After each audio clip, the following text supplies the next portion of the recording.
So thank you everyone. So let's just wait for another couple of minutes. Maybe a few people might be joining.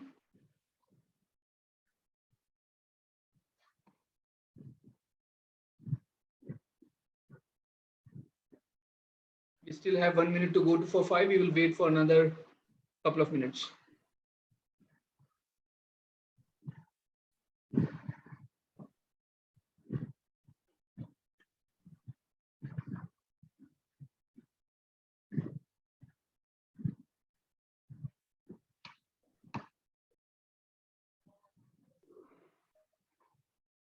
Good evening, Sanjay ji. Welcome. Yeah, good evening, Manoj ji, and good evening, everyone. Namaste. Thank you.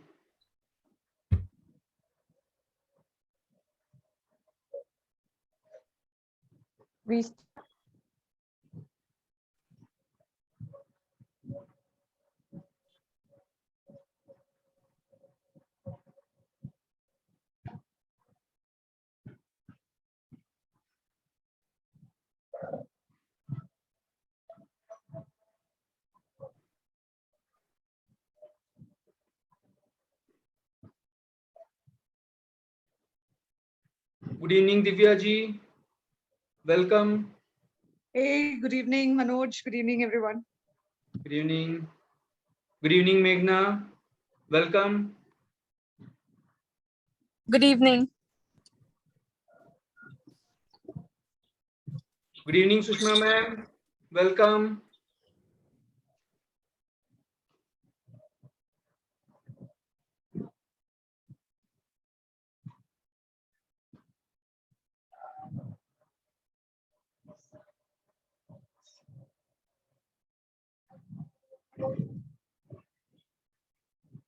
Dr. Nupur, it's dot 5, so we will just wait for another 1 minute and we will start.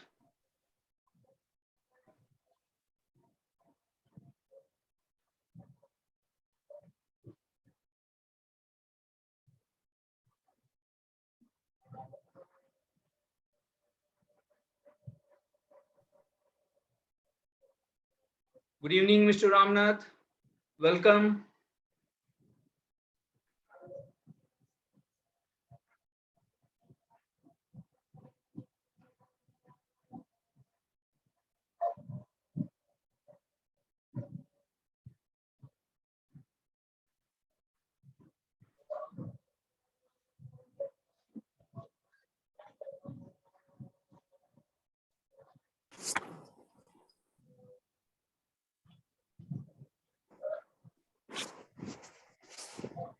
Good evening, Mr. Dheeraj. You're welcome.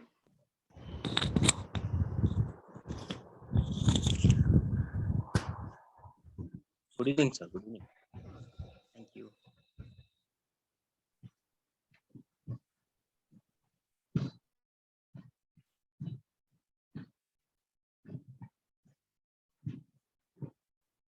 Good evening, Mr. Manoj. Welcome.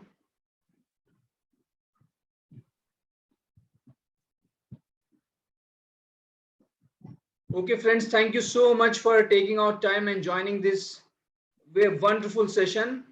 I can guarantee you that in next 60 to 45 minutes, you will understand a lot of things about your mind, body, and healing.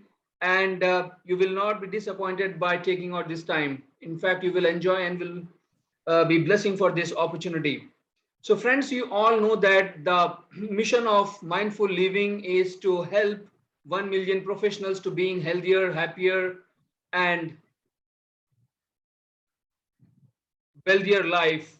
So this is founded by Mr. Ashish Kumar. Most of our community members know that. The people who have joined for the first time, for them, Mr. Ashish Kumar is a dynamic leader in financial services, especially into insurance. He had held senior management positions in Xerox, Tata AIG, Future Generally, HCL Healthcare, etc.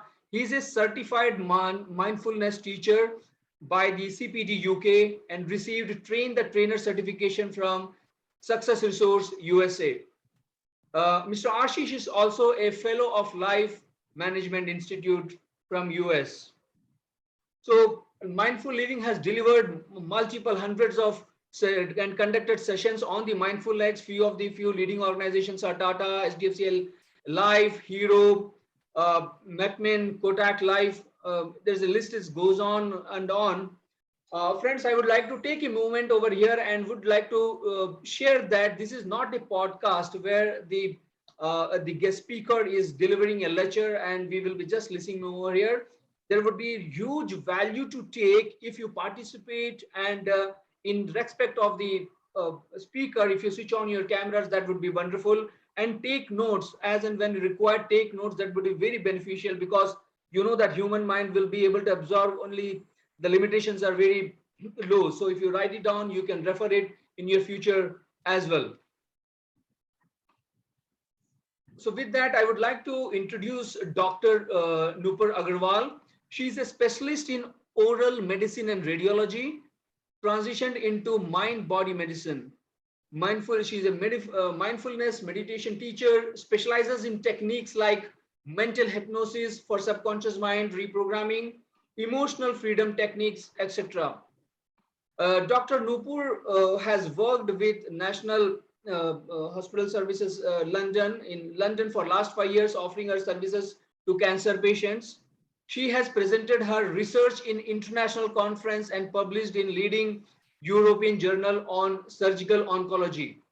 She offers one-on-one sessions and group workshops on mind-body healing. So friends, be attentive and show your participation. You will have an immense value by the end of the session. So doctor, from here, I would like to hand over the stage to you. And along with that, I would like to understand the state of intention for this session. The participants who have joined today, what are their thoughts, on what basis they have came to this platform to attend today's session. Anyone can open the mic or get on the chat box. Also, you can reply.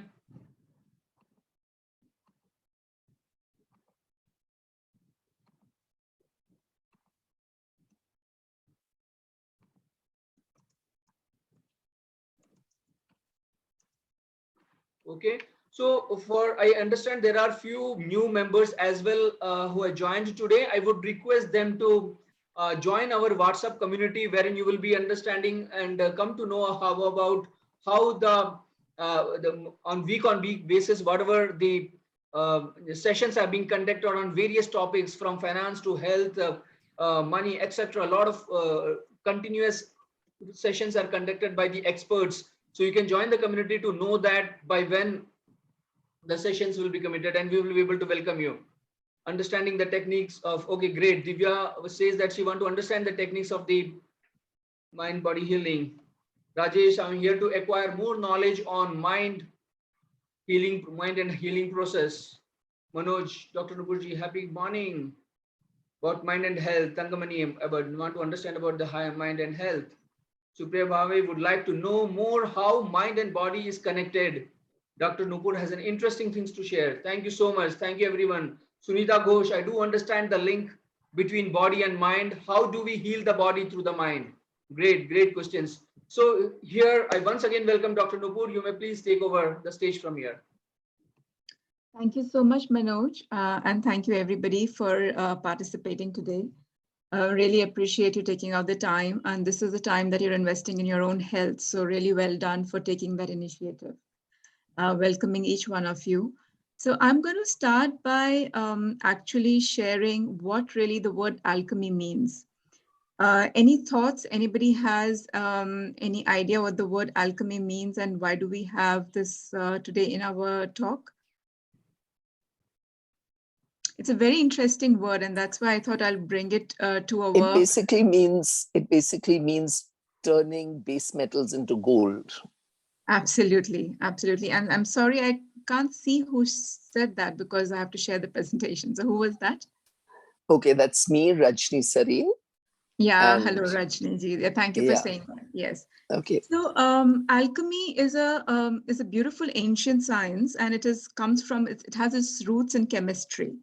And what it kind of dates back to the medieval era, where a lot of times people were concocting different things to kind of turn base metals into gold, or some kind of an elixir which would help them in longevity.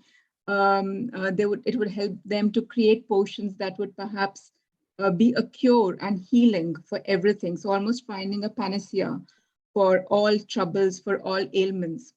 And that's where the word alchemy comes from. And it's also a very interesting concept because if you look back to the human history, we'll understand that we have never isolated our bodies from our minds and from our spirit. The ancient practices of healing always saw the humans as a whole being, a spiritual being having a human body, having emotions, thoughts, and mind that were a part of a treatment, were part of a healing process. It's only in the last 200 years or so when we became kind of obsessive with drugs and medicines and research that somehow the wholeness of our experience as beings, human beings, was lost. So today, my intention is to bring back and to, because that's my field of expertise. I've been working with chronic health conditions and cancer for the last over 5 years, to be honest. It's been a long time now. And to understand how we can help ourselves by taking into consideration not just the disease or the diagnosis, not just healing through the medical or the surgical pathway, but to understand what can we do, how can we empower ourselves, and to really understand what's actually at the root cause of a lot of our diseases, and how can we influence it through our emotions, thoughts, and beliefs. So that's the point today, that's the intention. And towards the end of the talk today, I would, and at many points in between, I would encourage you to ask questions, to ask doubts. You can raise your hands. If I miss seeing anything, the team will help me. Shmita and Manoj are here. You can even put your questions in chat, and I will be pausing after every few slides to ask any questions that you may have. Also, so you know that, okay. Also, just so you're aware that everything that we'll be dealing with today, everything that we'll be talking about is just going to be an initial discussion, and I'm going to go into depths. But we are going to be launching a workshop, which I will be talking about towards the end, where all these aspects will be actually experienced. And then you can experience for yourself, learn the tools, and make them your own. So this is actually going to be followed by a discussion of a workshop, which is happening on the 6th, 7th, and 8th of May. So just keep in mind that everything that we are talking about will be dealt in extreme depth during that session, those 3 sessions. All right, so with that introduction, I would really start to begin with the fact that there is an intelligence that has made all of us. There is an intelligence in the body that keeps our body alive, keeps our body functioning. And the very proof of that intelligence is that when we are sleeping, our bodies are perfectly functioning. Our hearts are beating by itself. Our breath is breathing by itself. All the bodily processes are in sync, to the point that there is this intelligence that even when we are sometimes firefighting with our life situations, when we are in a state of stress, when we are meeting deadlines at work or at home, our minds are engaged in that. We may say that cognitively we are engaged, physically we are engaged, but our bodies are managing the show in the background on their own. It's almost like just because I'm giving a presentation here and my mental faculties are with you, my heart's not stopping to beat. My breath is still breathing by itself in the background. So we have to understand that our body is a very intelligent field of awareness. And it is a part of a bigger intelligence and awareness that's actually keeping us all alive in this moment. So this is the intention for me to make you understand that there is a natural self-repair mechanism that goes on itself. And this is not new to all of us. It's almost like when we hurt ourselves, or when there is a bruise, or when there is a wound or a cut on the body, all that we need to do is just allow it, maybe bandage it to a point that it doesn't get contaminated. It's clean, but the body heals by itself. It goes through various stages of repair and recovery, and it heals beautifully by itself. Now, why have we forgotten this? So when we are diagnosed with illness and conditions, first of all, today's talk will be about understanding that every diagnosis that we have, every health challenge that we have, to a great extent, the contribution towards that has been our emotional and mental health. Our emotions and our thoughts play out in the body, they get stored, they create blockages in the flow of our energy system, and they consolidate and create a state of dis-ease, what we call as disease. So disease is nothing but a state of disharmony or dis-ease. Understanding how has that happened, and then going forward to understanding what can we do now to trigger that healing mechanism back, considering our bodies are created on their own, the nails grow on their own, our hair grow on their own. We are not doing much to influence anything. The only thing we are very good at is perhaps forgetting to be grateful to our human body, or to understand that how can we kick off this mechanism, right? So this is where I'm going to be focusing our talk on, introducing a lot of new concepts to you, which are big names like epigenetics, psychoneuroimmunology, neuroplasticity. But I don't want you to get intimidated by these new words, big words. I want you to understand that these are very powerful signs. Requesting everybody to just keep themselves on mute.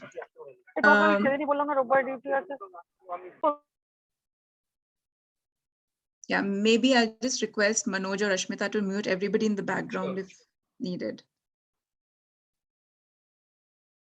All right, perfect. So just to reiterate all that I have shared with you, I'm going to start off with a small exercise, which we call the lemon test. So in this lemon test, I'm going to invite everybody. It'll be really good if you can open your cameras, because it'd be interesting to see your expressions. Also, one thing is, in this exercise, we are going to be doing some activities. Throughout the talk, we are going to be doing some activities. So, it's very interesting that you're not multitasking, right? So I'd really appreciate full presence. It'll be lovely to have your full attention today. So let's do a small exercise where I'm going to request you to close your eyes and flow with a little imaginative exercise with me. So just keep your eyes closed as I'm going to walk you through a small meditation. I'm going to ask you to imagine a lemon or a lime. So I'm going to ask you to close your eyes and imagine that you're walking towards your fridge or wherever in the kitchen you keep your lemons. I'm going to ask you to imagine walking up to the lime or lemon, the whole lime and lemon, and feeling the texture. Hold it in your hands and feel the texture. Just in your imagination, as best as you can, feel the texture. And I want you to bring this lemon or lime to your nose. I want you to smell it. Bring it to your nose. Just allow yourself to smell in your imagination how this lime or lemon smells to you. And now I want you to, in your imagination, pick up a knife and cut this lemon slowly into 2 halves. So in your imagination, very safely, you pick up a knife, put it on a chopping board, and cut through this lemon. And as you're wedging through this, just hear the sounds of the knife getting into the lemon, cutting it into 2 halves. And now I want you to take those 2 halves again back to your nose, take 1 half and smell it. And just smell it and hold it near your nose. And now I want you to squeeze a few drops of this lemon or lime in your mouth. So open your mouth in your imagination and squeeze a few drops of this lemon or lime in your mouth. And once again, just notice how that feels. And now you can put the lime back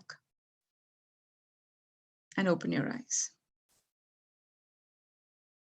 And it'd be interesting to have some feedback on how did that feel. It was a very small exercise. So I'm going to just stop sharing the slide now, and it'd be interesting to get some feedback of how did that actually feel for you. As I was speaking, my mouth was full of saliva just by saying the words. So did anybody experience anything there? Yes, Supriya? We did feel. I could, once you said to take out the lime from the fridge, I could feel it cold in my fingers. And of course, when I cut it, while cutting it also, I felt that, that little sourness as if I'm already tasting it. And when you said to taste it, yes, you could feel that saliva in the mouth because it tastes so sour. Very interesting. Such an interesting observation that in your imagination, you could actually feel, so Priya could feel it, and she could feel the saliva overflowing in her mouth. Could anybody even smell it? Could anybody smell the freshness of the lime? Okay, it was absolutely real and taste. Yes, Now, yes, we feel the smell of when we cut it, the smell come to our nose. all right, so were you able to smell it as well then? Yes, We have it's a couple interesting. of responses on the chat box as well. Rupali says I'm salivating. Naveen Jain says it was absolutely real and taste was sour. Smell was fantastic. Interesting. Tangamani Now, Rajesh Kumar says yes, she also experienced. right, interesting.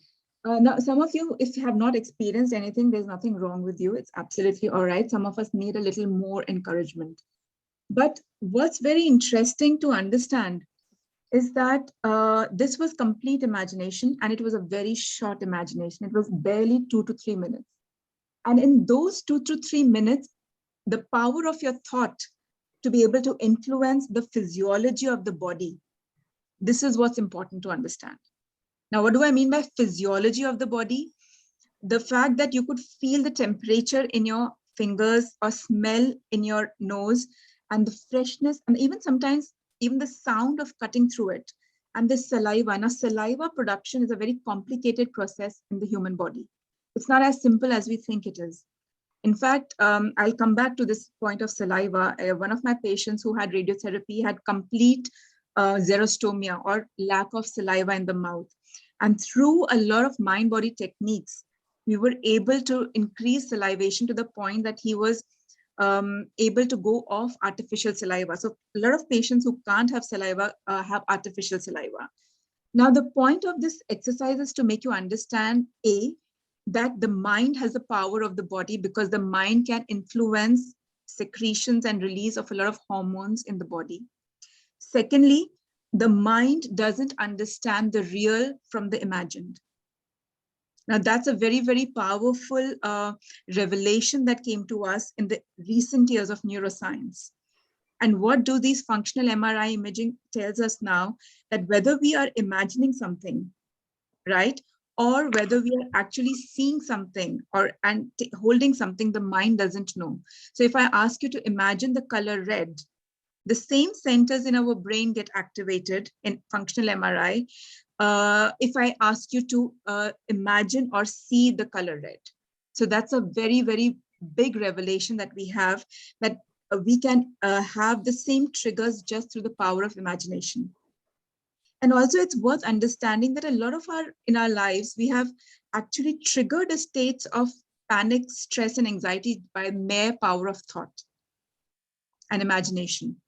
So if that is possible, I really urge you to ask yourself, why is it then can we not, by the same logic and experience, create stress or states of healing and recovery and well-being?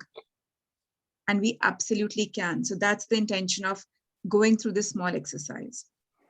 If you have any thoughts, if you have any questions, keep them coming, hold them on. I'm going to just take a break in a few moments and come to that, right? So just going back to the presentation.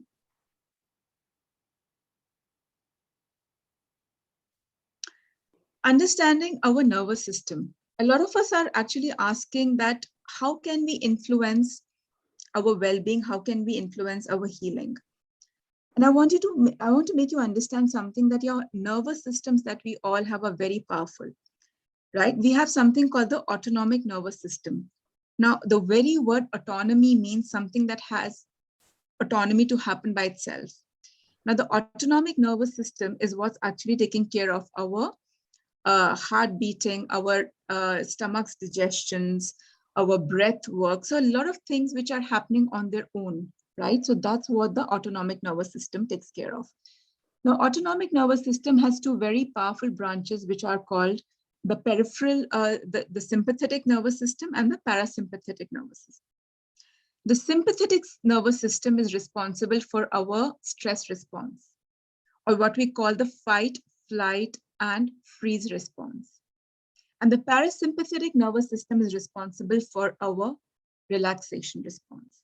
So whenever you have experienced states of deep relaxation, whether you've enjoyed a session of massage or a session where you are just unwinding with a book, or perhaps just listening some music and relaxing, that's where the parasympathetic nervous system kicks in. So it's very important to understand that we have both these responses, and both these responses are very essential for our functioning. Now, the problem arises when we get, by unknowingly, trigger our stress or sympathetic response, or the fight, flight, or freeze response.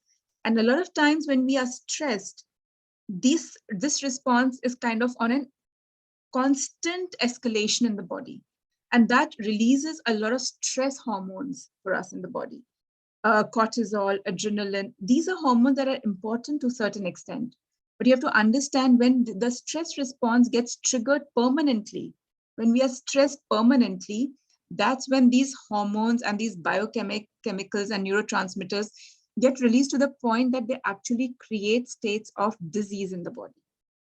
Right? Now, cortisol shuts down immune system to a certain extent. Right? It shuts down the central working. Now, if you understand why these are called survival responses, stress responses, survival response. Imagine when we see something scary in front of us, like a threat. Now we need to either fight it or flee from it, or a lot of times we freeze there, right? Now, evolutionary, this has been a very important response. That's what has helped our ancestors to survive, right? If you see a lion and you're living in a cave, right? Or you're a farmer who's living in a small hut or in a cave, when the tiger comes in, your stress response is important, because that's how you are going to defend yourself. You'll either fight the tiger, or you'll flee from the tiger, or sometimes you freeze in states of stress. Now, the fight flight response is actually supplying blood to the peripheral organs of the body. It needs us to run or fight. So the hands, the fingers, the bigger groups of muscles, the breathing starts to be escalated, right? The brain needs the energy. So the energy supply, the blood supply is in the extremities, and the central part of the body, endemic, the systemic part of the body the blood supply gets shut down. So there is no digestion happening. A lot of other processes shut down. Now imagine if this is on a chronic basis. If you're stressed chronically, adrenaline, cortisol are going to be released constantly, and our internal biochemistry shuts down, like our digestion shuts down, and so much our immune system gets suppressed. Because when you're fighting the tiger, you don't need immune system, you don't need digestion. Other parts of the body need blood more, right? So immune system gets suppressed, and once immune system gets suppressed, we get so many more health challenges. In fact, if anybody has had an organ transplant, we give you immunosuppressants that time, and corticosteroids are a part of the immunosuppressants. It's very important for us to understand that our bodies are the biggest biochemistries ever. We generate so many everything which is on the manufactured and eaten on the outside, the body has the ability to process it and generate it. So your body itself is the biggest biochemical factory, and we can influence it by triggering the parasympathetic response or the relaxation. Now, how do we do that? We do that through a lot of things that we are going to be understanding today, right? In fact, there is a term that I found when I was researching for this presentation and for the workshop that is happening on the 6th, 7th, and 8th, that there actually a term by stress and death by overwork. In Japanese, it's called Karoshi. So imagine people are actually stressing and overworking themselves to the point of fatality. And there's a word for that also in the Japanese culture, very fascinating. Now, this is something which I want you to understand, that how are we triggering the stress response continuously? We are triggering it through the power of our emotions, our thoughts, and by not knowing how to disconnect and manage our emotions, because our emotions get trapped in the body and they cause disease. Our thoughts are triggering this. Once we are diagnosed with a certain conditions, our emotions and thoughts can further aggravate our situation. Now, this was a very interesting study done in Finland. It's a Finnish study where they had almost 700 participants across various, backgrounds, from various ethnicities. And these people were asked to tap into various emotions that humans experience, right? Joy, sadness, grief, anger, hurt, resentment. And there was an entire spectrum of human emotions. And they were asked to rate where in the bodies do they feel them the most, right? And they would also be asked where in the body do they feel complete loss of energy when they feel these emotions. So as you can see on the screen, they would be given these maps, human maps. One human map would be to enhance the area of activation. And the other part would be feel the area of deactivation. It's almost like sometimes we say, I got numb with fear. I got completely paralyzed with fear. We have seen these words and terminologies being used because they actually happen. I had knots in my stomach. Sometimes when we are presenting, public speaking, we go dry in our mouth, right? Actually, those things happen, weak in our knees. So there are areas of activations because we also feel palpitations in our heart. And then there are areas of deactivation. And this was studied by 700 participants in this study, in this Finnish study. And it was amazing that scientists actually mapped this, right?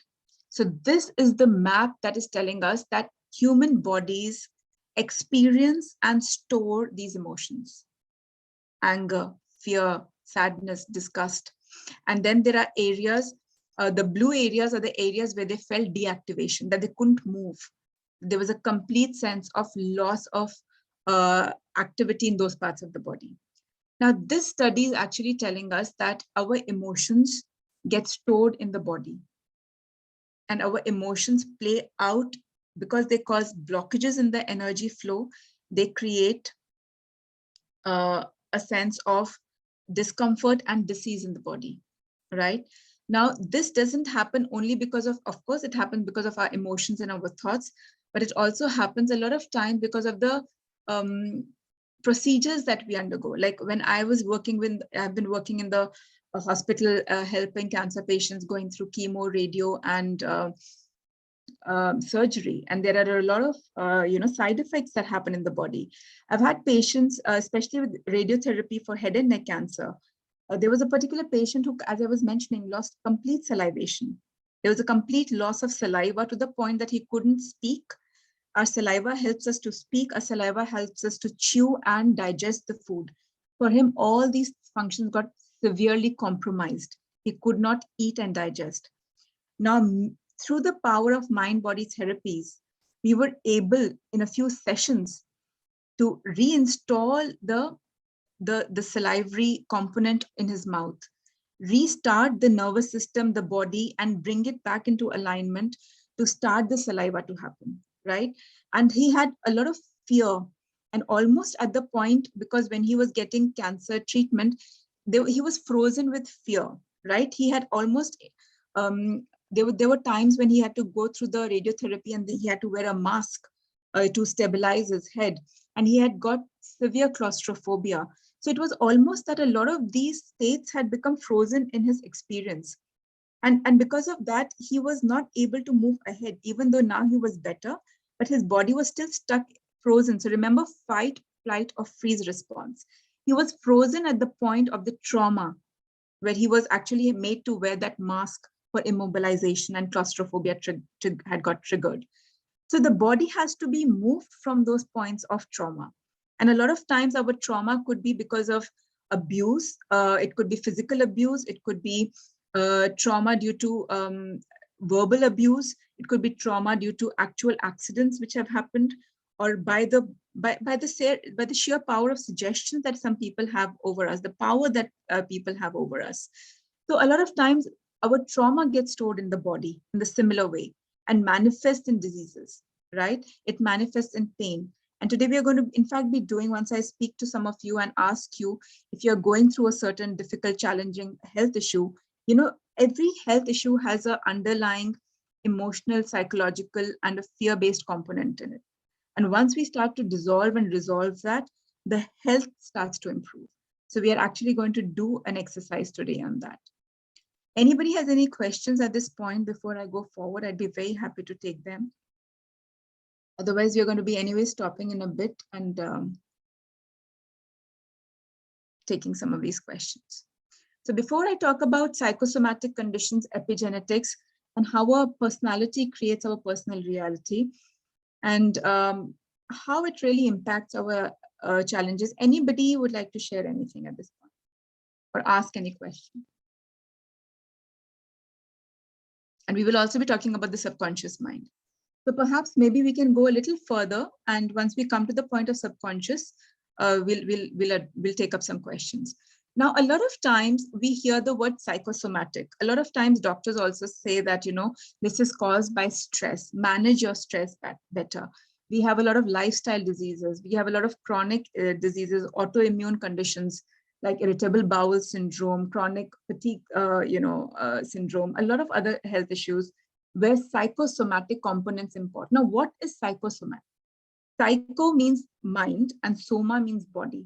So we have to understand that this goes hand in hand. These are not two separate things. Our power of our beliefs is impacting our health. Sometimes we have to understand that we believe that just because something runs in our family, we are going to have it. Just because hypertension and cardiovascular problems, heart attacks are my father had, my mother, or somebody in my either my maternal or my paternal ancestry line had it, so I'm bound to have it. Now we know that even breast cancer and a lot of cancers are being checked for the genetic component, right? So we have almost understood that, oh, obesity runs in my family, so I'm going to be fat, right? Arthritis runs in my family. Now we have heard this very commonly. Now I want you to understand that to a certain extent, yes, we have something called the genetics, and the expressions of our genes, what we call the phenotype, and a lot of times we have a predisposition to certain health challenges because of our genes, but it's not something that we are, we are cursed with. Our genes haven't cursed us with ill health. There is a science called epigenetics, and I want all of you to research that. And if you join us for the workshop, we are going to be going into the details of this. And epigenetics is telling us that we have controls over our genes. We can switch on and switch on off our genes by the power of our beliefs, thoughts, and by creating certain biochemical states, by enhancing the parasympathetic nervous system, by enhancing our relaxation response, by the feel-good hormones that we can trigger, by oxytocin release, by the release of endorphins. And what triggers a gene response is the environment in which that gene is. So Dr. Bruce Lipton did some experiments, and he's a pioneer of epigenetics. He took some cells which are called the stem cells, and he put them in different petri dishes. So what was different was the culture medium of the cells was different, but the cells were the same. Now it was amazing to understand that what that cell expressed as, because that stem cells have the ability to develop either as multiple things. They could develop as into a bone cell, they could develop into a muscle, so stem cells can kind of develop into different cells in the body. Now, what determined how the stem cells will express themselves was the medium in which these were kept. So the medium in a cell is more important than what the cell itself has. So we have to understand that epigenetics determines our health, not the genetics, right? So this is a very important change we have to understand now. And our personality is creating our personal reality. What we are choosing to believe, what we are choosing to feel, and what we are choosing to allow in our experience is creating our personal reality, not the outside. So it is a shift from a victim mentality to a victor mentality, to an empowered personality, right? That's very important. And thoughts are the language of the brain, and feelings are the language of the body. So we have to understand that it's almost like when I'm dealing with somebody with a tumor, with a cancer, we are not just working, they continue with everything that they're doing, but we actually start to ask them, if this tumor could speak to you, if this cancer could speak to you, what would it tell you? So we go into the emotions of the human being. We have to understand that we are an emotional person. We are an emotional race. We are a thinking, feeling race. The diseases are not happening out of the blue. Something has led to that pattern. So to disintegrate and to start feeling well, we need to go into the feelings and the emotions of the body. And how are we going to be doing that? That's the whole point. And that's where the power of the subconscious mind comes in. But before we talk about the subconscious mind, I'm going to talk to you about the power of belief. What we believe, we almost manifest in our lives, right? And this is a very beautiful case history of Roger Bannister. Now, Roger Bannister was an athlete. He was a runner. And before he broke the 4-minute mile rule in 1954, it was almost considered impossible. It was not almost considered, it was considered impossible that anybody could actually run 1 mile within 4 minutes. Everybody thought, and the whole athletic community, the whole runners club, the entire athletic community believes that to run 1 mile, you need 4 minutes. And people used to wonder, why, but yes, the human body could not achieve this feat in less than 4 minutes, till Roger Bannister in 1954 broke that rule. And he broke that rule under the most inhospitable climates and conditions. People thought that to break a 4-minute mile rule, we will need the best of environment, the best of track. But on the contrary, this man went ahead and he ran a mile in less than 4 minutes. The power of belief and the power of conviction. And the moment he broke this rule in 1954, within weeks, people started breaking this rule. Before that, from 1800s, nobody could ever do that. It took him he did it in 3 minutes, 59 seconds, plus some micromilliseconds. And the moment he did this, people were amazed, and it was almost thought that, this was impossible. But within weeks, people started breaking his record and the world record and the 4-minute mile rule. It's actually called that. Now, what is it that's keeping us in certain beliefs and patterns? That's really important for us to understand. When we are diagnosed with our health challenge, we almost believe that this is it. This is a verdict. This is a death sentence. This is it. Now, forever, I'm going to be on medication. Now, this is what we are going to be challenging when we are doing the work. The power of our beliefs and understanding that it is the subconscious mind that is actually creating, absorbing, and influencing our beliefs and these beliefs are what are manifesting in our body. So as we believe, so we are, right? And this goes to the body because our body doesn't understand as we experienced. Now, whether you actually had the lemon in your hand or you were just imagining, the body didn't know. The saliva came in just as much, right? The smells came in, even the body temperature dropped. She, we had one lovely participant sharing that even her fingertips turned cold, right? So this is the power of a subconscious mind. And our subconscious mind is what is governing our autonomic nervous system. All these bodily processes which are happening in the background is controlled by a subconscious mind. Our subconscious mind is almost like the hard drive of a computer. It stores all the memories. It stores all the experiences. And this is what happens when we freeze. Sometimes when we have a freeze response, right? We get frozen out of shock or trauma, and our body stores that. And it anchors that till we understand how do we release something like that from the body, because the body stores that trauma and becomes the reality, and it expresses itself as if the trauma is happening now. If I ask any of you to think of a time when you were deeply upset, when you lost somebody, it will just take me 2 minutes to get you to speak, and you'll start crying. You'll almost become red in the face. If I ask you to think of a time when you had a fear, you will almost start to feel palpitation rising up. You'll almost start to feel the knots in the stomach.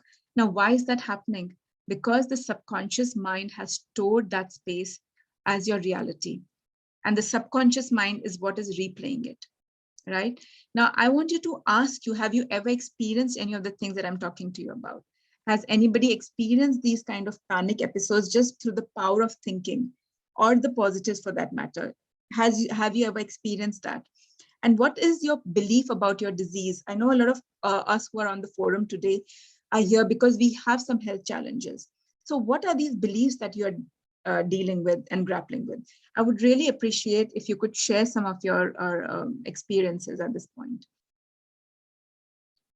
Anybody would like to switch on their audios, videos, or put it in the chat of their experience of subconscious mind, or their experience of the power of their beliefs, or what we have shared so far.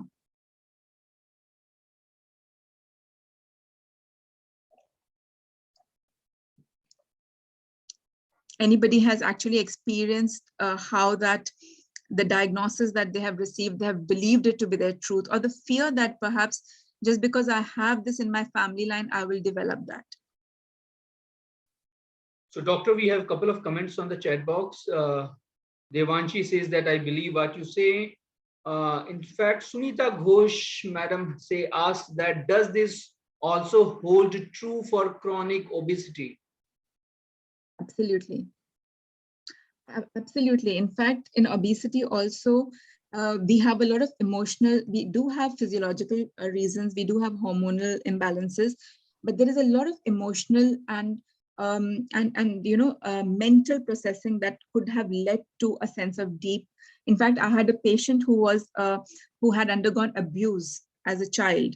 And because she had undergone abuse as a child, she almost declared that from now on, I'm not going to allow my body to be a source of pain and abuse to me anymore. So she started putting on weight, even though she was a very thin girl growing up. She started putting on weight, So there are a lot of subconscious reasons for a particular health challenge. For some people, it may not be that, but it could be something else, So it's so important to understand what are the subconscious drivers that are influencing our health and disease. Thank you. Mr. Naveen Jain says that I bless every part of my body every day, specifically wherever I feel pain. It is medical that I get cured soon. He also says that it is a myth that diseases pass on from parents. Yeah, very true. Absolutely. Absolutely. And today I'm going to be doing a bit of an exercise. So if there is anybody who would like to volunteer about the power of visualization, it'll be lovely to see that how we can actually communicate with our body, with our pain, with our disease. So if anybody has a pain, a chronic pain, or it'd be lovely to do and understand how through the power of visualization, we can actually speak to that part and influence that part. And I would love to give that as a live demo, and then go to the next exercise, which we have planned for all of us to experience together. So is there anybody here in our audience who does have some chronic pain issue or chronic health issue? Pain would be ideal for a demo, but anybody else, anybody wants to ask? Any pain in the knees, in the back, or any particular area?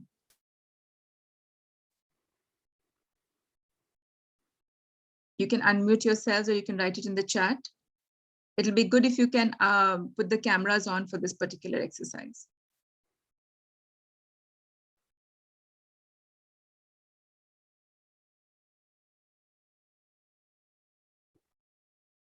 Mr. Rajiv Gulati says, I have chronic pain in my shoulder.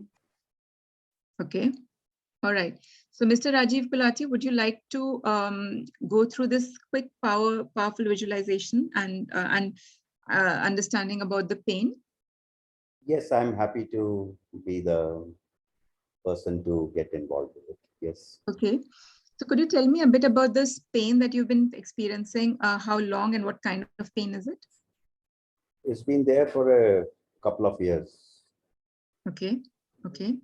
And I thought it is more to do with my posture related, but I'm open to understanding how it is emotional related. Okay, very interesting. So we'll see how that works for us.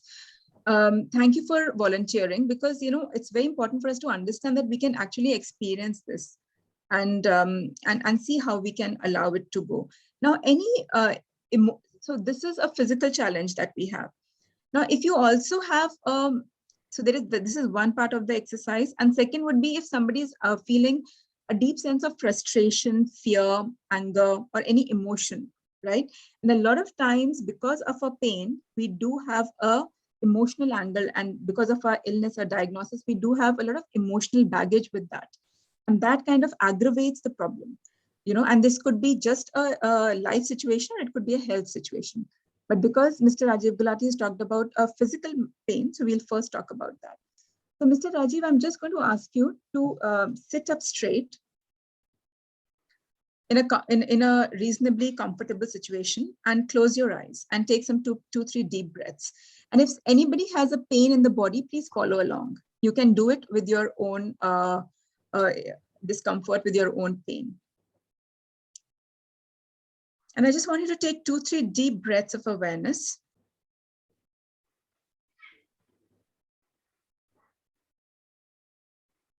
And I want you to tune in internally to this part of the body where you're experiencing the pain or discomfort. Allow your entire focus as if you're in a dark room with a torchlight, and understand wherever you put the torch, that part of the body will become bright in the room, right? So now your complete focus is going to be on this part of the body, which is hurting and aching. Now I want you to bring all your attention and give this pain, if possible, a color, a texture, a shape, if you could possibly imagine it and objectify it in a 3-dimensional way. What kind of object would it be? Would it be like something that has got smooth surface, or something that has got very sharp, like a porcupine, spiky? So, I'm feeling it more like earth. So it's, Earth. Is it The brown? color also same and texture also same. So is it dry earth, like mud? It's a little wet. Okay. And color is brown? Yeah. And how intense is it feeling for you right now? Is it on a scale of 0 to 10? How intense is this? At the moment, it's not feeling so heavy. But this remains quite often. Okay. No, I want a number right now on a scale of 0 to 10. All right. Okay. At the moment, it's coming to about 5. Okay. So this is 5, and there is a color to it. Now, for us to make this, if you could heal this pain and release all the discomfort, I want you to think in your mind how you can change the visual, the tactile sensations of this. And I want you to take your breath into this region and breathe in and breathe out of this discomfort. So we are breathing in and breathing out and releasing the discomfort. And at the same time, in our imagination, we are making perhaps the earth a little more leveled, a little more calmer. If it is uneven, we are making it even. We are making the color a bit lighter. And we are doing everything that we can to make this a more manageable, softer, and a kinder experience for us. And if it needs a little bit of, like the earth needs rain to make it even more wet and easy and flowy. So just imagine whatever you need to make it almost wash away this kind of sensation, this in your imagination. Play with it to the point that you can release it. And keep saying the word, I release and I let go. I release. This it was coming a little low volume. Tell me what should I keep saying? I release and I let go. All right. I release and I let go. Through the power of your intention, through the power of your belief, breathing into that and releasing.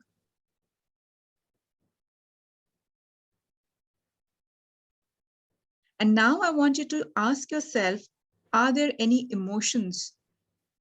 Are there any emotions trapped in this pain or discomfort? Keep your eyes closed and be more intuitive. I don't want an answer right now. You can just feel it and experience it. Are there any emotions trapped in this discomfort?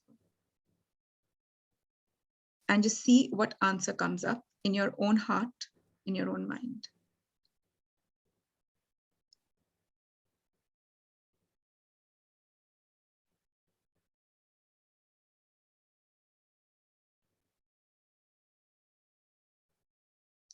All right, with that, I would like you to open your eyes, and everybody who's been doing with us, Sunita, Divya,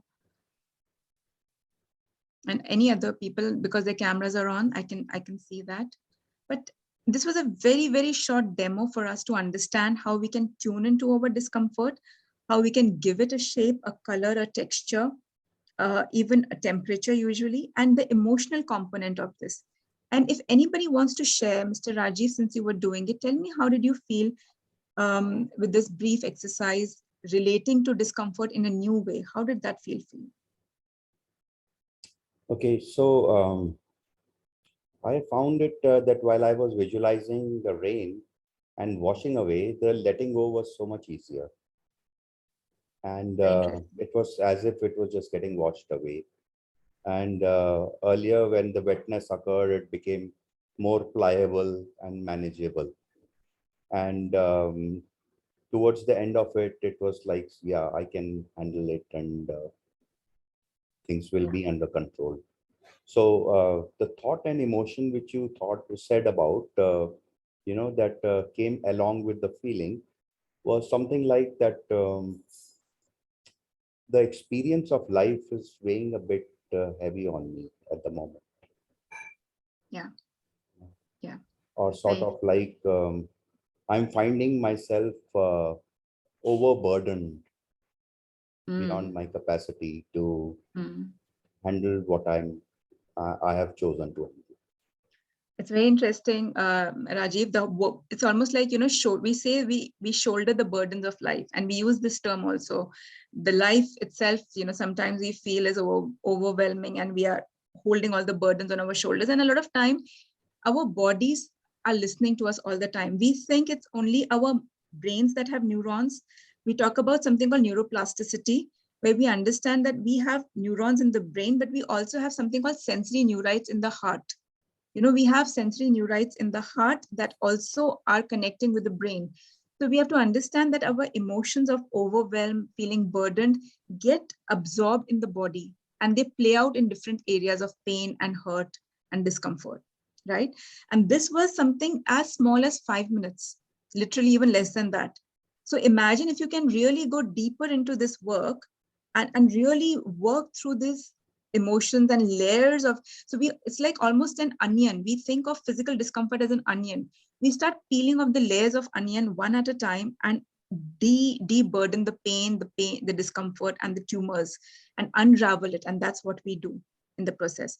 So Rajivji, I would really encourage you to work out and release this just by releasing the thought and the emotion, the pain itself will start to feel much better. And if you can stay back till the end of the presentation today, I would love to share a couple more tips and tricks with you, but I know we are running a little late.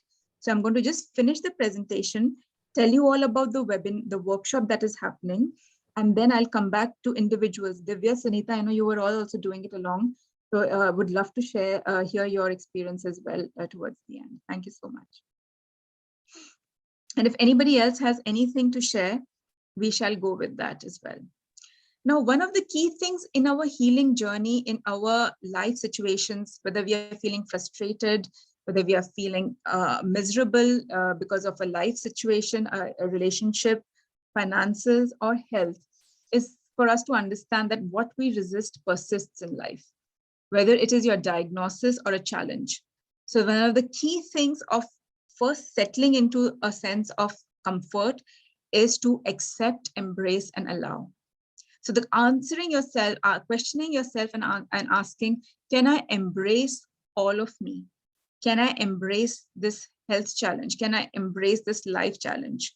instead of resisting it, because when you're resisting it, you're wishing it away rather than finding ways of dealing with it and allowing yourself to feel a sense of relief by finding solutions. Solutions don't come in an energy of resistance and denial. Solutions and healing always happens in a state of acceptance and embracing it. And how do I communicate with this challenge? Just the way we communicated with the pain in shoulder right now, how can I communicate with my challenge and with my body, right? So we learn the art of communicating with the body, a little demo that we just had, right? And we learn the art of letting go and forgiveness. We hold a lot of pain, trauma, and resentment, a lot of times self-doubt, hate, abuse, abandonment, whatever could be our trigger. And a lot of times cancer, health challenges, heart problems, and so many other things, even diabetes and being overweight, irritable bowel syndrome, they all have these deep emotional states attached to them, right? And that's why sometimes it's so important for us to release all of this in our healing journey. And also then to head on take the problem, the challenge, like Rajiv ji just did. We head on go into the body and deal with it through the power of understanding all the concepts of epigenetics, psychoneuroimmunology. What is psychoneuroimmunology? We'll understand that. We'll understand what is the ability of the heart to generate a magnetic field, which we call the heart coherence. How can our heart have sensory neurites? How can our gut have gut brain? So the brain is not just here. The brain is in the stomach called the gut brain. And then the brain is in the heart, the sensory neurites, right? So these are the areas that I want us to understand that you can do so much more. Now, I'm going to do one more wonderful demo for all of us to understand how much we can heal the body and release the blocks in the body. And for that, I want all of you to stand up. Now, if it's great, if you can put on your screens, I would love that. Manoj will be doing it along with us, so you can follow Manoj, right? If you can all stand up, that'll be wonderful. I'll have to sit because my mic doesn't allow me to stand up, so you'll lose my voice. And I want you to do a simple exercise. If your shoulders are okay, and if you can move your hands back, standing up straight on your feet, we will not move our feet, right? We will only move our waist.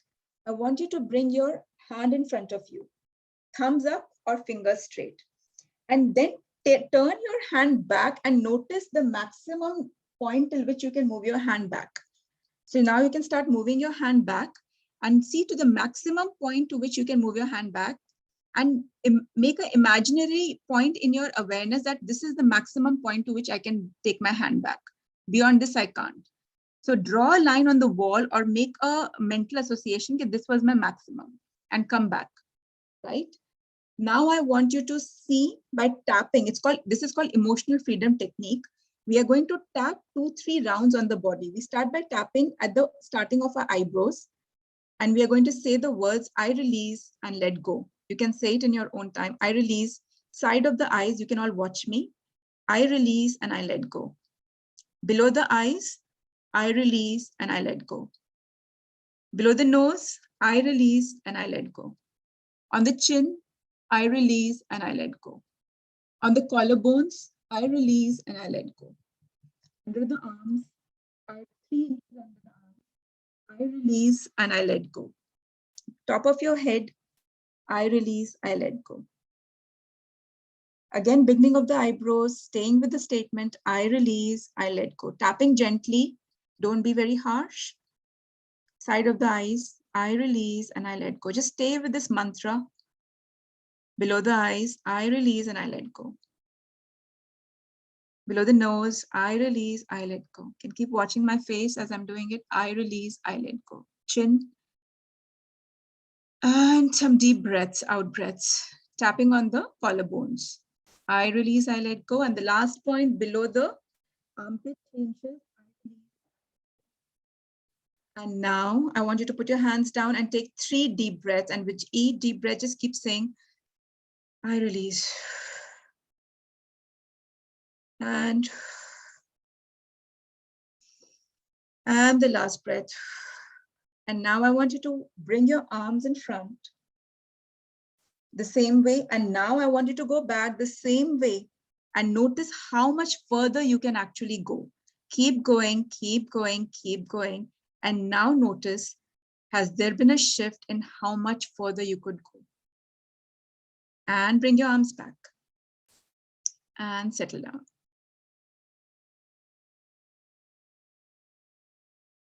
So I'd love to hear from you. You can unmute yourselves and tell me if your hands moved any further.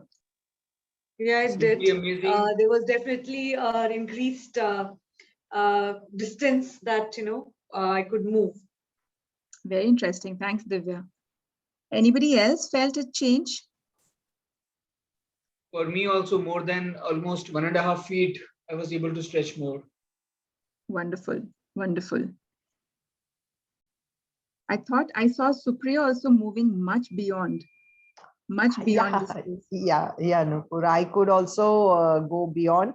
In fact, the first time I thought, let me stretch as far as possible and it can't go any further. But after that, it did go, still went further, maybe about 6 or 8 inches only, but it did. That's a lot, isn't it? 6 to 8 inches Yeah. is almost like this much. Wow, that's amazing. Yeah. Now, what are we trying to see here? Now, this was a technique that we call the emotional freedom technique. But just the fact that we are able to release certain blocks in our energy flow, in the channel, in the flow of our energy, we release certain blocks just by few. So everything that we have done today has just been few rounds. And you could see the physical shift in how much your body released to be able to expand further. Now, nothing speaks better than experience, right? So this is the power of your own work that once you start doing. And a lot of this is not tangible. A lot of this is not seen. But the more we start doing it, the more we start speaking to our body, the more we start doing the subconscious work, right? And the more we start releasing the trapped emotions from the disease, we can actually start to notice these shifts that will start happening. I've had patients whose pain medications were drastically reduced, right? Patients who were able to, their numbness, which we call peripheral neuropathy, their numbness was gone. They could not hold a spoon, forget a cup of tea. They could not hold a spoon. But by just doing these mind-body exercises, they could not only hold stuff, but they could cook.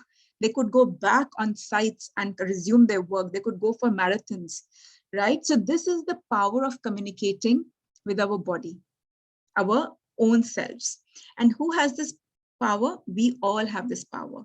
Through mind-body medicine practices, through understanding what do we mean by that neuroplasticity. Earlier, we thought that like our height, our brain freezes at the age of 18, no neural networks get formed.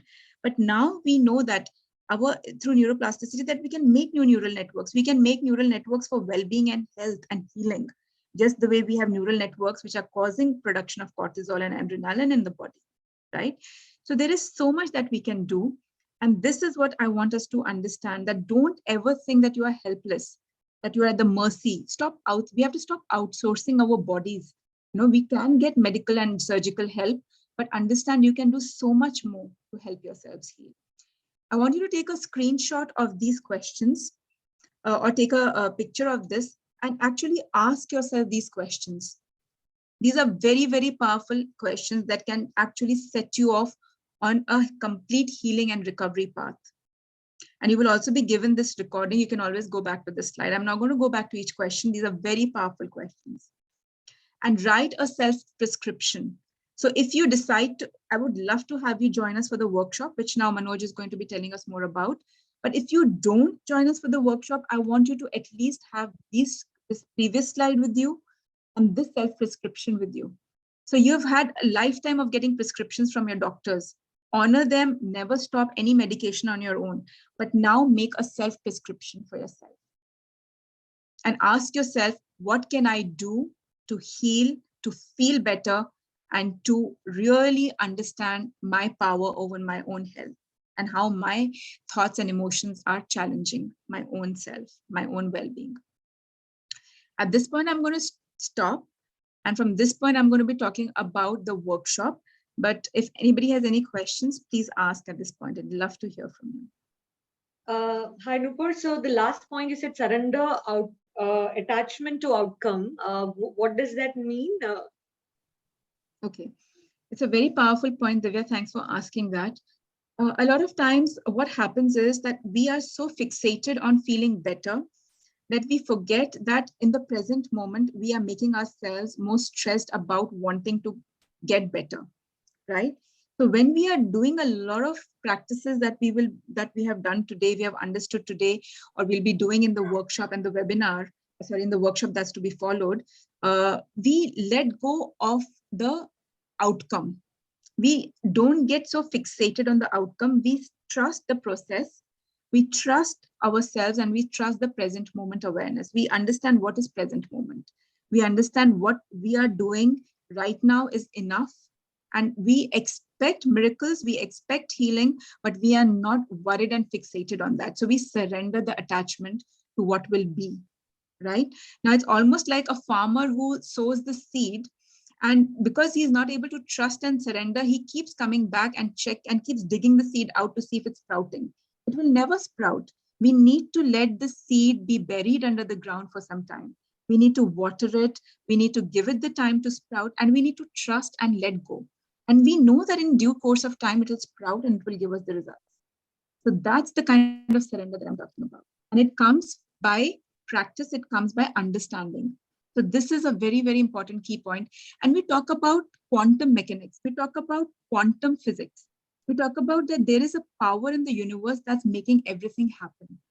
And once we understand that we are a part of that quantum universal field of energy, our hearts are emitting that quantum field of energy, and we are a part of that, we understand the power of expecting positive outcomes and surrendering, because we understand that there is a bigger power at work here. That power that wakes us up in the morning, or that power that keeps us grounded. Right? Got it. Thanks, Nupur. Yeah. And one more question. I missed the word that you used, before neuroplasticity, when you were talking about gut brain or heart brain. What was the terminology? So I was using the words like heart coherence. We were talking about the power of the magnetic field that the heart is actually creating around us, which has a vibration and a potency. It could be that. There was psychoneuroimmunology was another word I used. Yeah, that was the one. What is that again? So psychoneuroimmunology means that our thoughts, our mental makeup influences our immunology, our immunity. So that's the whole branch of science that we will be dealing with when we're going to be doing the workshop, understanding how our thoughts, our mentality, our beliefs are shaping up the hormones, the chemicals releasing in the body, and thus influencing the disease processes, right? And also by the same power, our health and healing. Now the workshop is being designed, this is a slide in front of you, not only for health challenges, but for emotional challenges, for mental challenges, and for people who have a deep sense of fear, people who have had abuse, trauma in their lives, right? So this workshop that is happening on the 6th, 7th, and 8th is actually designed for almost all aspects of our life. And we'll be dealing with all of this, so please take screenshots if you want to go into detail. The topics that are going to be covered are on specific things like pain management. We're going to be doing an entire module on pain and symptom management. You don't have pain, you could have symptoms, right? Subconscious mind, how do we program our own subconscious mind? Hypnosis is a very powerful way of doing it. I'm going to be telling you about hypnosis, but I'm also going to be telling you so many ways in which you can influence your subconscious mind, right? How do we manage stress and anxiety? What is cellular and deep tissue communication? What are the ways in which we can do that? How to access the quantum field of healing? And what is heart coherence? What is mind-body coherence? What is the power of creative visualization? You all felt creative visualization today. Now, how can we really use it to heal ourselves, right? This is what's going to be understood. Aims and objectives is what we have already discussed. Gut-brain axis, understanding parasympathetic nervous system, and kicking start the relaxation response, right? And once you understand these techniques, you're going to be using them not only for yourself, you can even empower your loved ones with them, so that's the power of that. So the skills and techniques that you use are very transferable. I have had patients who have been with me understanding pain management and stress management techniques for cancer. And after 6 months, when they're sitting in a dentist's office or they're going for dialysis, they're actually using these techniques in their offices at that point. So all these techniques are very transferable to different life situations and life events. It's very transferable. It's very, they're almost empowering you in different spaces, right? And this workshop that we are planning is happening on the 6th, 7th, and 8th of May. Everything in the workshop is from a very deep clinical experience. And we are combining science and spirituality there, because this has been my journey, 7 years with people like all of us on this group who have taught me more, and then my medical background, and now my mind-body medicine training. So this is a very experiential workshop that you will never find anywhere, because this is completely from a design from scratch by me and with the help of my patients. And it's going to be happening at 8:30, 9:30 p.m. IST. I'm based in London. That's where I work and live. That's why I put IST, because it's happening as per the Indian Standard Time, 8:30 p.m. in the night. This is Friday, Saturday, and Sunday, 6th, 7th, and 8th. And we will also be having a lot of engagements and follow-up sessions. So it will be a very engaging workshop where we'll all be a part of the whole community. So I'm going to stop sharing now, and I'm going to request Manoj to help the participants understand more about it. And I'm going to be here to take all your questions after Manoj has spoken. So thank you so much. Thank you so much, Dr. Nupur, for that amazing insights about the mind and body. So friends, Doctor has already shared that the sessions would be on 6th, 7th, and 8th of May between 8:30 p.m. to 9:30 p.m. Normally, the charges per sessions in UK, I believe Dr. Nupur and her colleagues charge more than £500 per session. But for the people in this community, for 3 sessions who would like to go for 3 sessions, the cost would be 7,499. Plus, there would be an additional bonus of 1-to-1 virtual coaching. And the people who want to go with just with 3 sessions, that the cost would be 5,499, and for 1 session it would be 2,499. And exclusively for the mindful living community, the people who have joined today, and if they're able to take an action within 24 hours, that is, they would be like to enroll for this program and transfer the funds, they can avail additional 500 rupees as a discount. For 1 session, it would be hardly 2,000 rupees, 1,999. And for 2 sessions, it would be 4,999. And for 3 sessions, along with one-on-one free coaching, it would be 6,999. I just want to make a correction here. It will be for 3 sessions. So we are just offering 1 session for 199, and both the other are for 3 sessions. So we don't have a 2-session offering here, Manoj. Okay. So right. It's for both are for 3 sessions, right? Now, the reason why we have actually given 1 session is sometimes a lot of my patients say we just want to understand a particular thing. That's why 1 session has been offered. But I would really encourage that if you are investing in your own body, it's worth investing in all 3 sessions. And this is a very, very subsidized workshop only because we want everybody to feel the power and get empowered, right? So that's the thing that I wanted to share here. But for some people, if money is a constraint and you really can't afford it, and you would just want to learn maybe one aspect of the workshop, then by all means, you can just do 1 session. But we don't have a 2-session provision. So yeah, that's the only thing I wanted to add. Okay, friends, so you can ignore and take a screenshot of this page, and those who are interested can Google Pay or Paytm to this number. Number is 9871 448 227. You can take a screenshot for ease.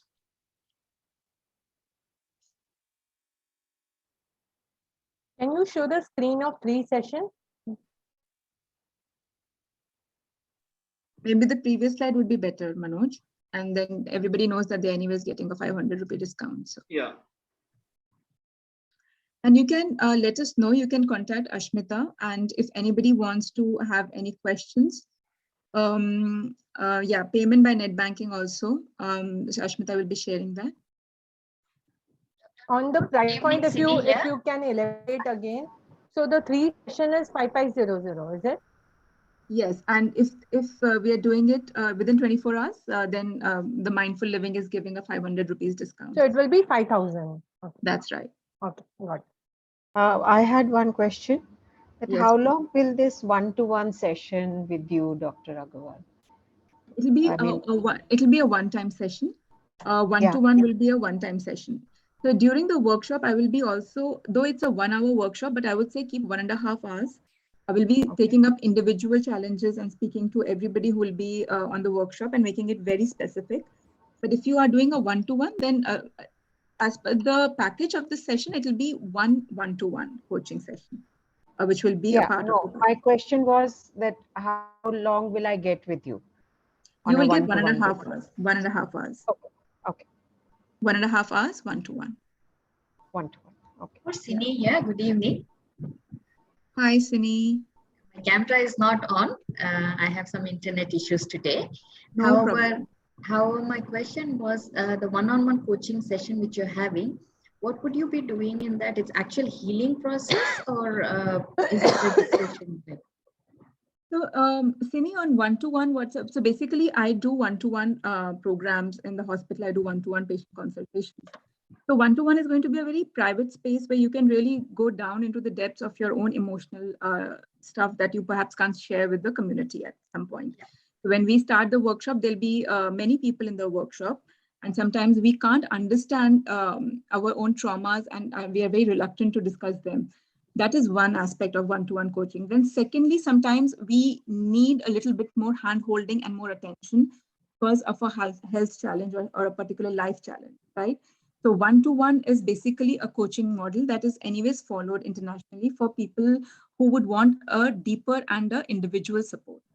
So that's where we have, because my entire attention will be just on you and the workshop will be a bigger group. So which is also great because we have formed a WhatsApp group. I'm always around and available for any questions.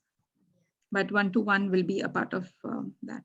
Just to continue the question, the reason I'm asking it is, what if I don't have a health related issue or any concern as of now?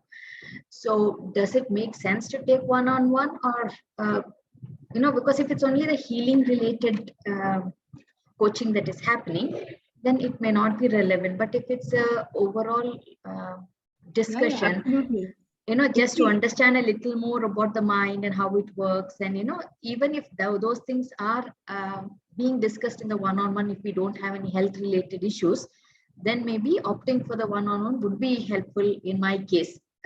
That's why I was just wondering whether I should opt with one-on-one or without one-on-one. That's the query. So Sini, thank you for that question. Anything under the sun that I can help you with, and that's quite a few things, I think. Yes, so, yes, very much. Emotional, mental, emotional. And at a point, if I feel that, so you absolutely anything, not an issue whether you want. So if you are confused, then I would say just go for the 3-session workshop, right? Just go for the workshop. But if you think that this is something I would really want to understand and have a one-to-one with Nupur, then you can just go for the first option, which is the 3-session plus one-to-one. In one-to-one, we do a lot of, I specialize in relationships, emotional baggage, forgiveness, and a lot of other things also, which are a part of the chronic health issues. So we can do anything. But if you change your mind at a later stage, you just say that, okay, I want to have one-to-one. Certainly want to take the one-on-one. The reason I'm very keen on is I'm doing a research on mind as well right now. Okay, so I'm working on a paper for the doctorate. So that was the reason I was checking, like if there is an option in that one-on-one, we discuss things related to the mind and the subconscious mind and the effects. If that is also open, then it makes sense that I take up that. If you want specifically for that, absolutely you can do that. No problem. I have personally done some research and published. I know, I'm aware of it. Yeah, that's great. Thank you so much. Thank you, Sini. Thank you.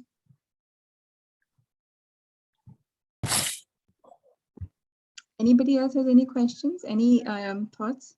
Yeah, Dr. Nupur. Hi, Sanjay. Hi, how are you? Nice to see you. I can't see you very well, but you're still glowing. Actually, Dark. I was traveling. Okay, this room, the lighting is on the wrong side actually. So, I was traveling, so I could not attend your earlier classes as well.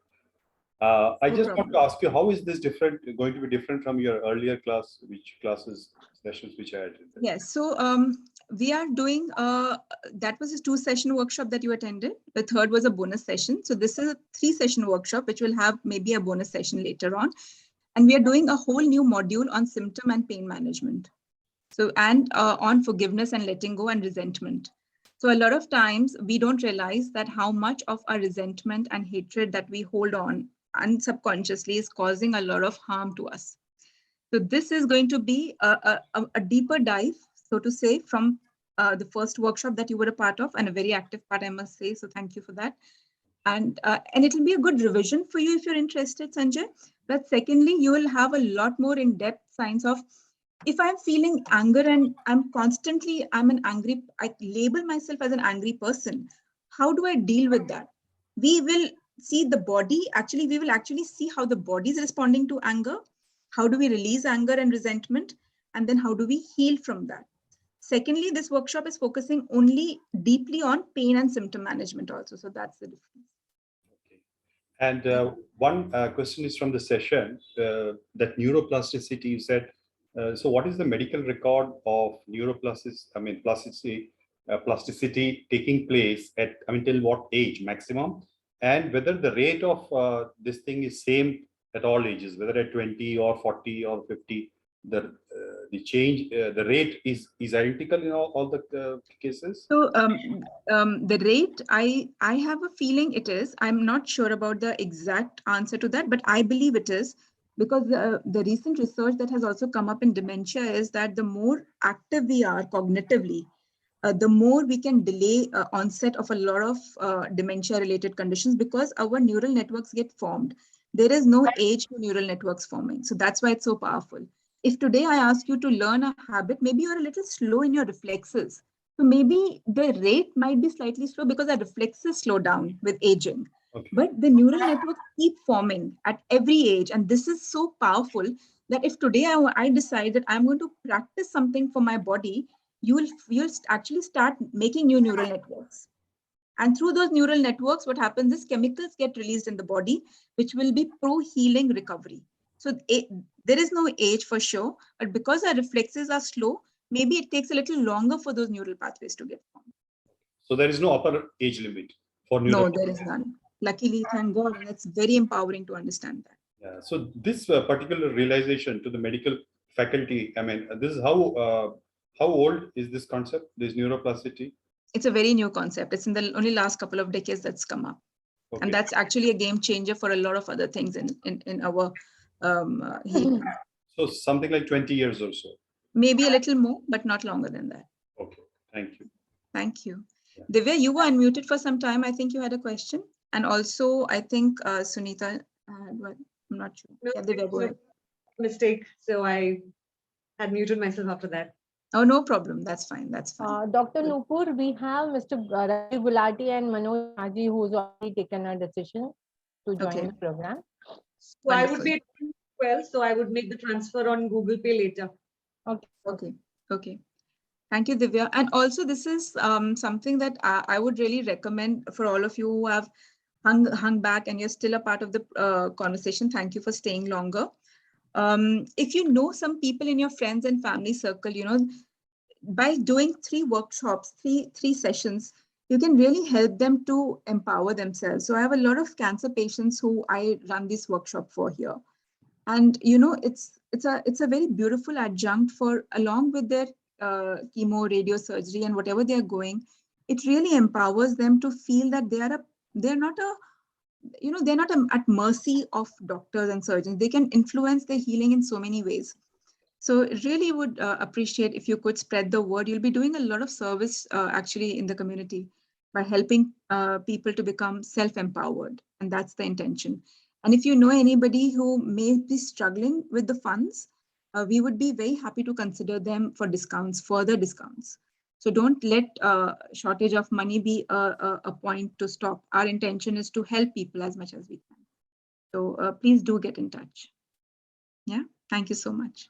I have a doubt regarding the course plan. You said that day one, one session will be, you have a one session module as well for this. So sometimes what happens, Sanjay, that a lot of people don't have the time or the willingness to commit to 3 sessions.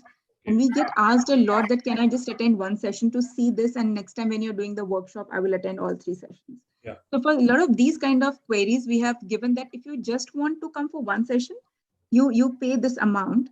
But if you are paying that amount, you might as well, because you'll get recordings, right? But a lot of people, because we have a lot of queries of all kinds. So we thought that maybe one session can be given like this. And for people who have a lot of challenges to commit.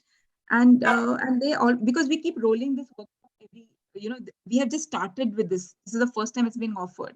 After your batch was the first, right?